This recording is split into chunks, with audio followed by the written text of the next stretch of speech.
We're live again. Stash is back with you tonight, friends. How is everybody? I hope you're enjoying my semi-lucid series on the forbidden topics. Tonight, following up kind of on my last one I did on Kent Bain. Most dangerous. Author of Most Dangerous and the most dangerous book in the world. An earlier work that he cites heavily from is Secret Societies and Psychological Warfare by Hoffman. Michael Hoffman. Which was, I think, before that book goes back to before the September 11th. He from 007 to 2001, from Dr. John D. to 2001. So he has those sort of themes. Those sort of themes. I'm not even making any sense, but he, I think Kent was following up on ceremonial magic in connection to psychodrama events in society. That's serial. So, some of the key concepts that. Hey, what's up, my brother? Some of the key concepts that he goes over are Twilight language. So he talks about it's like ceremonial magic or serial magic, or the serial killer against the grain. There's an old book by a French guy named Labas. It's Against the Grain. It's about like Satan and dark stuff like that. Satan. How you doing, Gabe? Gabe from Brazil, brother. How's the weather out there? So this has continued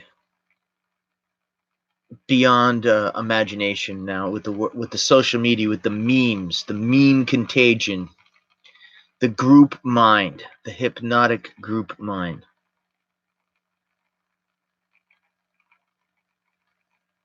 Oh, let me get to that. Yeah, I've read up on that.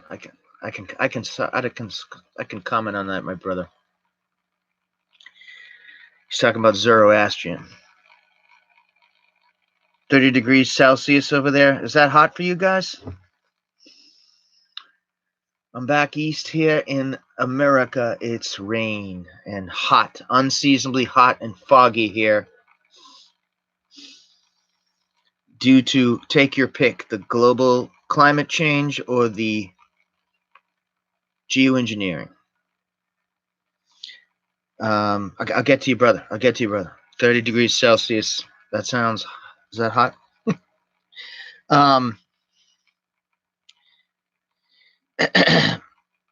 So he talks about processing the group mind through these psychodramas. Like, I'll give he doesn't even mention this one, but they just increase, like, and it's the idea the media shapes them, like Tanya Harding and Nancy Kerrigan. Okay, probably Tanya Harding. There just would have been a court case.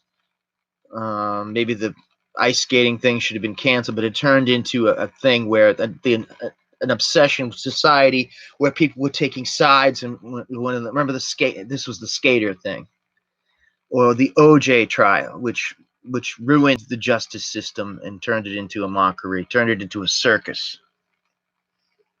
Yeah, but it's pretty warm here for our area. It's the change. It is just unbelievably, unseasonably warm up east here. Incredible. So, one of the main things in this book, Secret Societies and Psychological Warfare, that is mentioned in the mentioned heavily in the Subgenius thing, the Big Book of Conspiracies, actually,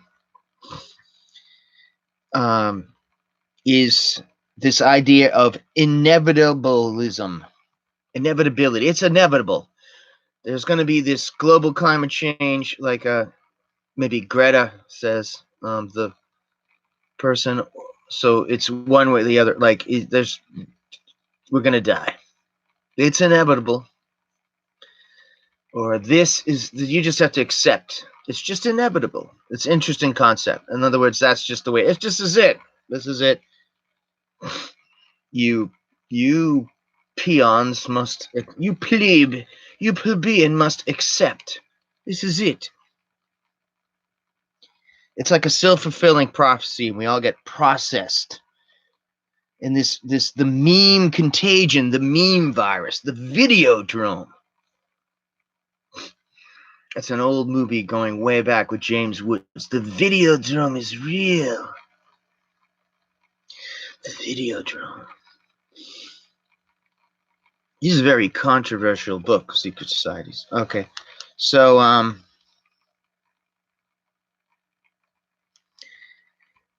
he uses a lot of Lovecraftian stuff, like it's like, dude, it's supposed to be winter, but this is getting into my point. It's like foggy. The trees have this green scum on them. I don't know if anybody knows this. I mean, you get vilified if you observe if you talk about contrails. Well, contrails, that's the chemtrails rather. I mean, what can I say? Are they out there to stop the warming? I mean, under the First Amendment, I wish to ask this question. You're just crazy. But it's absolutely unseasonably warm. Is it, you got, no, 30 degrees Celsius. Is that typical weather for the Brazil area? Good question, if you're out there, brother. I've got 2 viewers. Okay, so we're talking, I'm doing a rant on psychodramas, secret societies. So there was, in changing from the 21st century, before that there was a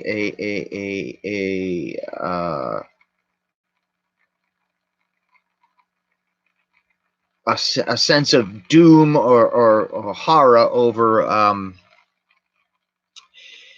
the Y2K problem. So everybody's afraid. So it wouldn't carry over or something. I forget just the detail of it. That the computers couldn't equate for the turnaround from 1999 to 2000. So there were thousands and thousands of programmers were working to deal with it. And it was like there was a lot of tension. Like, is it every computer on Earth going to shut down? It was as tense, or if not more tense, of this idea that something would happen in 2012. And it was a shock and then a letdown.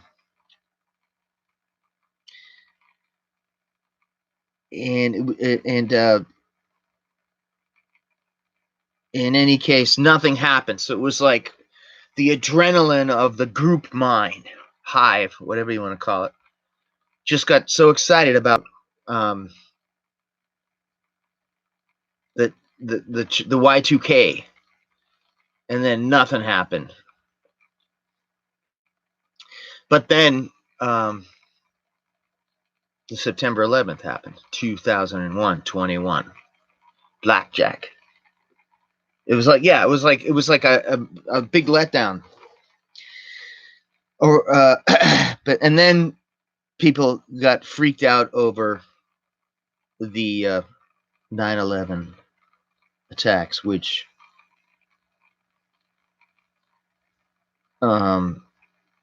changed the world basically. Although now nobody seems to. It's everybody now is either hating or in love, or absolutely in love with Trump, and it just, I mean, for God forgive me for saying this, it's like the people forget about the 9/11 classes civilization thing. It's weird, and now it's so polarized. Nobody, there's no sense of humor. It's like the comedian Norm Macdonald talks about. It's just tension. So the processing, all this self-fulfilling prophecy. It's like there's nothing we can do, you know. And it's materialism and machines, and that's why you see a lot of people that will just say, they'll just say science. Is Trump in any secret society? I don't know. Good question.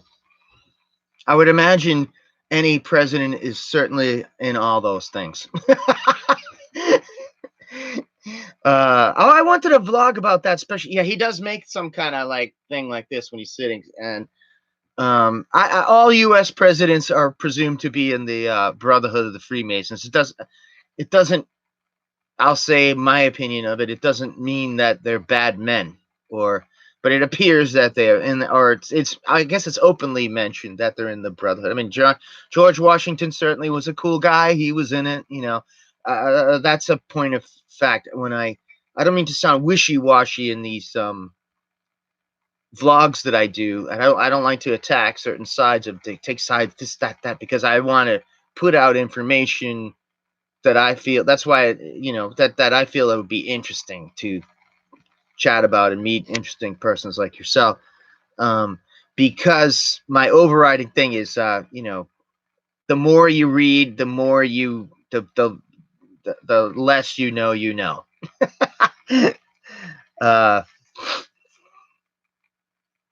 I think the president of Brazil digs Trump, right? I don't know. Anyway, so we're gabbing about psychodramas and secret societies and psych warfare, all controversial stuff, doing it in a friendly way. So that's one of the main points of that book. And Kent Bain, who I was rapping about earlier on this week, is draws a lot of info from this older fascinating book.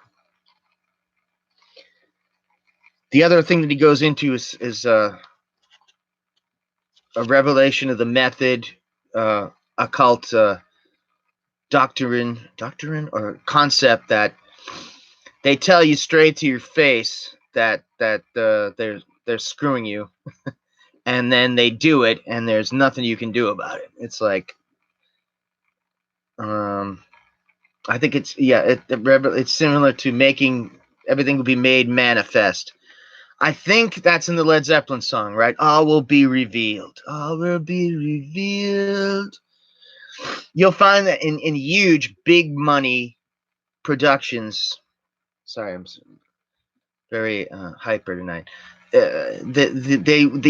These occult sayings will seep through, like especially with a lot of the Led Zeppelin songs, right? All will be revealed.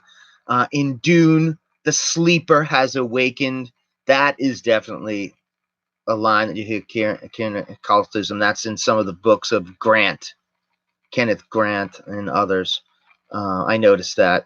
The sleeper has awake, and the Stanley Kubricks are nothing but. They're so over the top occult. That's why the people just freak out over them. It's understandable. I mean, let me get to Kubrick in a second. The favorite of the researchers. So that nothing happened, and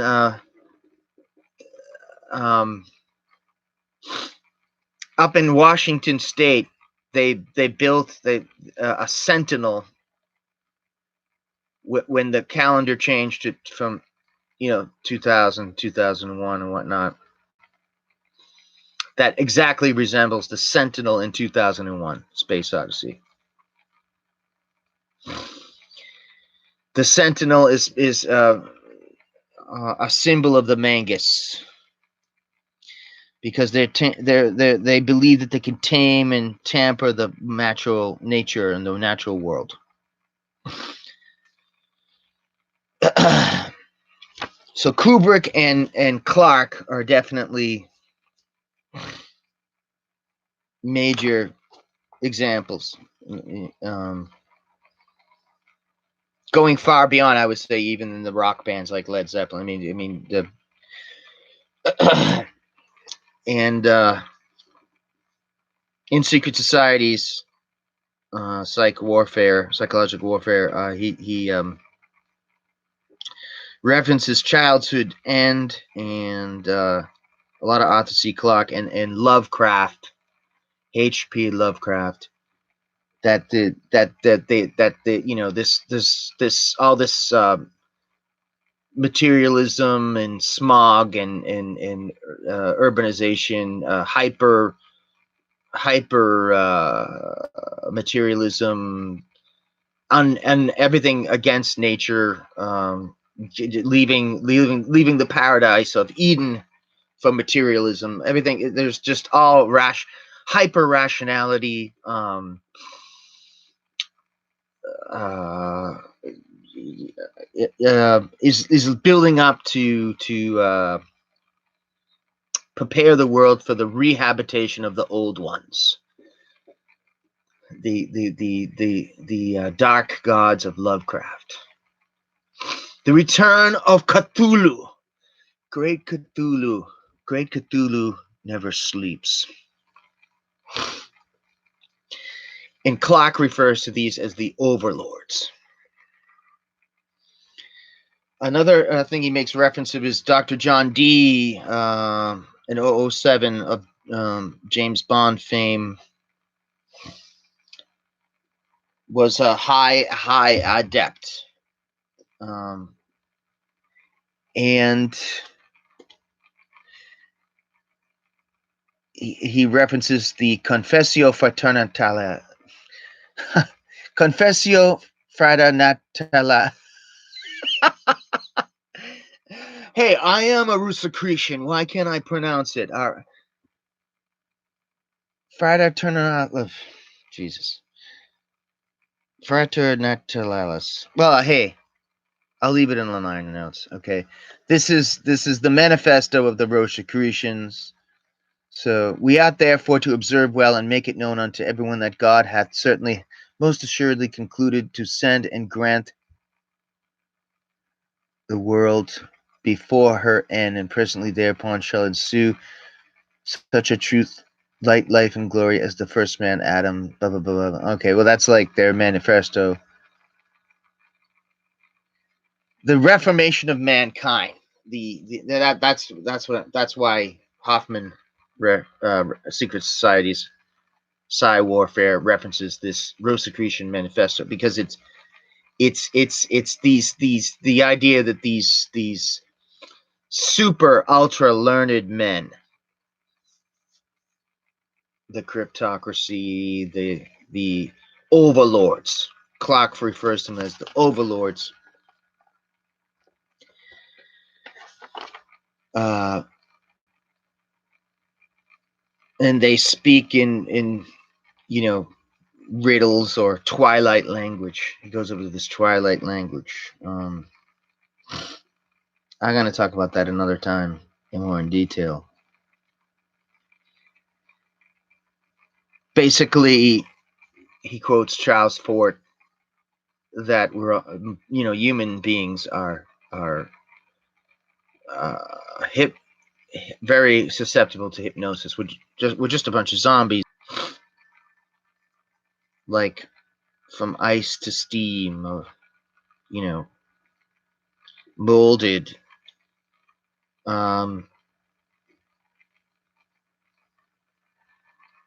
Then we're beset with basically apathy and amnesia and other. I don't want to overquote this. I can't state enough that how good a book that is. I'll leave the name in the liner notes.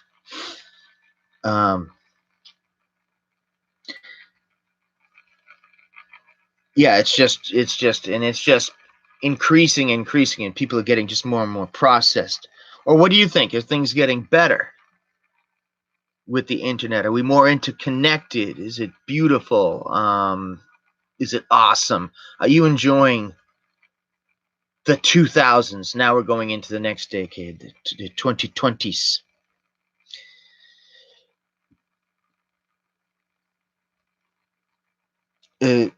Or are we going more against the grain, against nature, immersed in technology?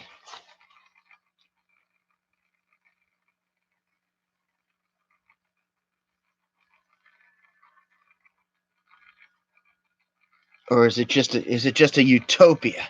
Are you enjoying this utopia? The reason why people freak out over um, the works of Kubrick, for instance, is because they jump out at you from in the cinema form, and you get an idea of these. I think people love it or are enthralled by it. We all are, because you get a glimpse of these overlords sometimes. That's why in the Eyes Wide Shut, I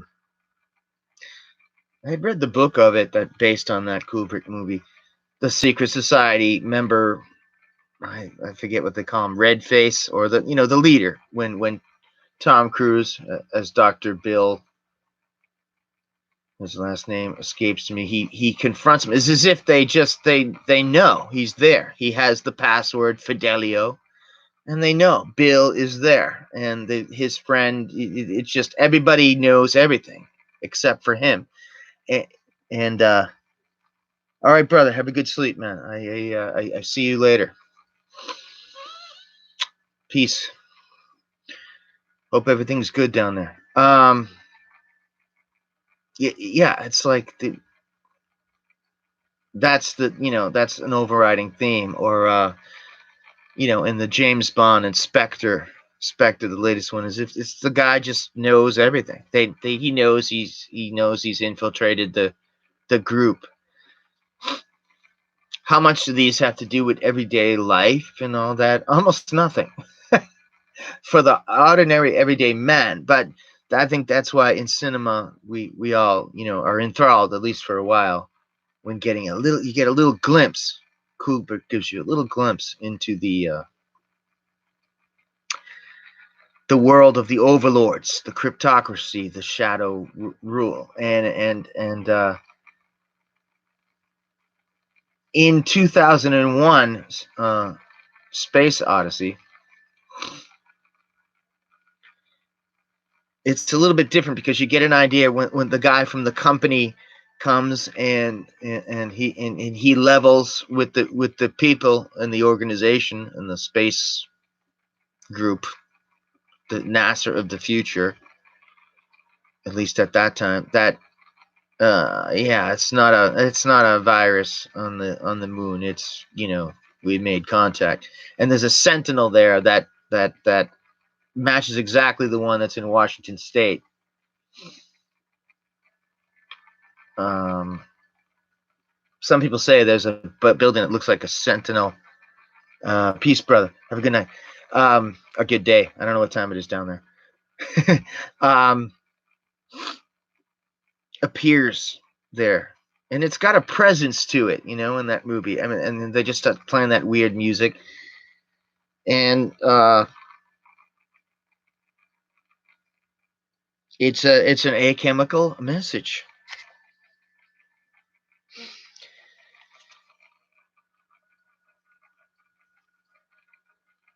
So, yeah. I'm sorry this gab did not go well. Damn it.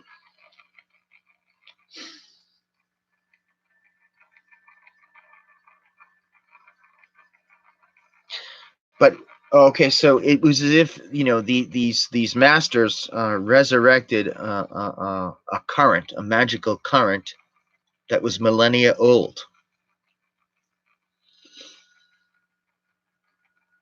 Forgive me for not being able to pronounce the confessor fraternitatis. Any Rosicrucian brothers watching this tonight? Forgive me.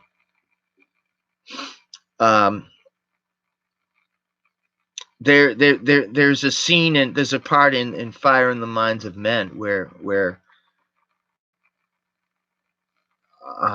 they talk about learned men come from out of the woods into Vilnius, Lithuania, for instance. It's just picking a random country, and they instruct people and then they disappear. Is this type of thing real? People would scoff at it. I don't know. There's Manly P. Hall in the Secret Teachings of the Ages. Says that there were influences in the founding of America, of the United States of America, that were men of great knowledge that came at certain opportune times. There was a man who said, who was an expert in strange diet, and he had a lot of knowledge in fasting, and his age was sort of unknown to seek, and he was involved in the construction of the American flag, which is probably probably one of the more intense flags out there. But I think many flags, most of them beam with a lot of occult symbols on them, but in particularly America. Some people call the Union Jack the double crossing flag. I'm a huge fan of America and England in most ways, but is there a dark side to the British Empire? Was that the idea that the Union Jack, that they double cross you? I had a good point that I was freaking building up to with all this. Oh yeah, the secret chiefs. Madame Helena Blatsky referred to that there are secret individuals, maybe even higher than some of the ones that appear to us in the public. I mean, we were mentioning Dr. John Dee in association with the James Bond character. What is there even secretive guys that are equal to his knowledge, or even is there men and women of a secret brotherhoods that maybe even surpass them? It has been said that during World War II they did battle. They did battle.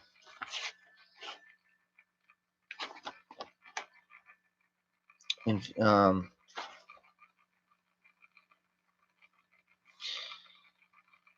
that they found from up at high altitude some swatch stickers over Germany and different symbols and stuff. I have one here that I redid on Kazakhstan. It's just a pentagram that you could see from Google Maps that people didn't know were there before.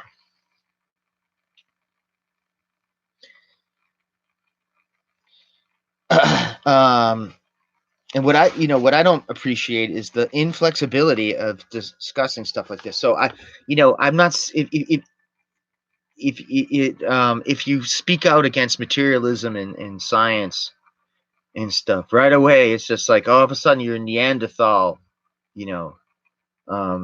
religionist, or vice versa. The other goes the other way. People are into theology, religion. They're just like, no, science, it's so rigid sometimes.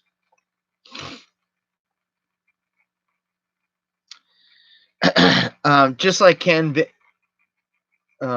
Bain, there's a lot Secret Psy Psychological Warfare that he goes into a lot of Sirius, the magic and occult doctrine of the star Sirius.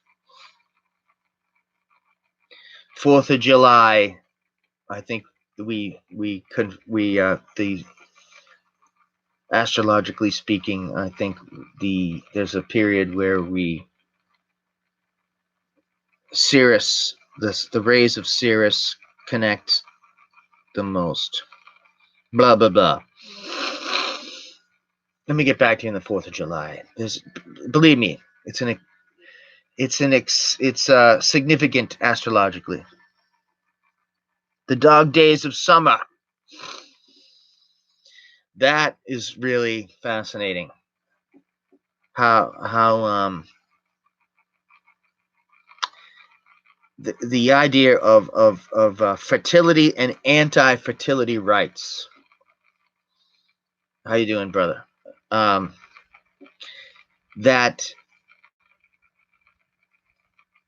the serial killer name is derived in the Twilight language. And what Las Vegas Carnivore is talking about, my brother is talking about here, is the Dog Days of Summer. Refers to a lot of things, but one thing it refers to is the psychodrama of the Son of Sam murders. That so what I was getting at when I was talking about the OJ trial, Tanya Harding, and also the Son of Sam thing. These are all really bad things. You shouldn't be smashing somebody's knee who's a thing, and you obviously the worst thing is you shouldn't be a serial killer like Son of Sam, who. But over and above that, the media is the creator of how it comes out, and it's like it was the idea that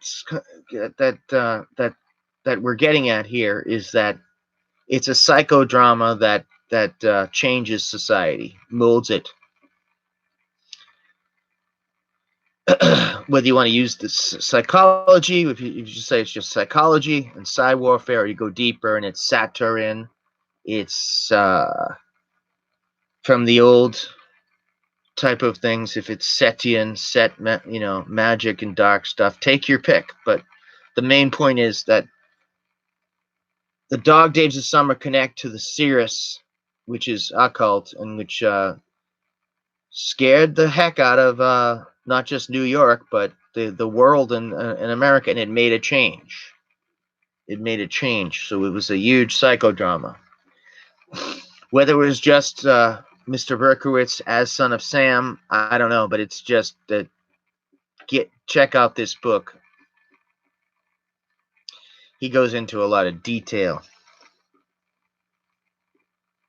I gotta look up that Dave McGovern about the Son of Sam, or about the Dog Days of Summer. I think it was actually the event took place also at the same time as the major motion picture, which is really creepy, The Wicker Man. And there were anonymous letters to the journalist Jimmy Breslin, King Wicker. So it was the same thing as Jack the Ripper in 1888.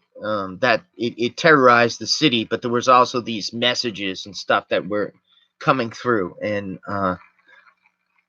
so not only did it scare the hell out of people, you could Son of Sam, you could get blown away by him, or the Ripper. You were also getting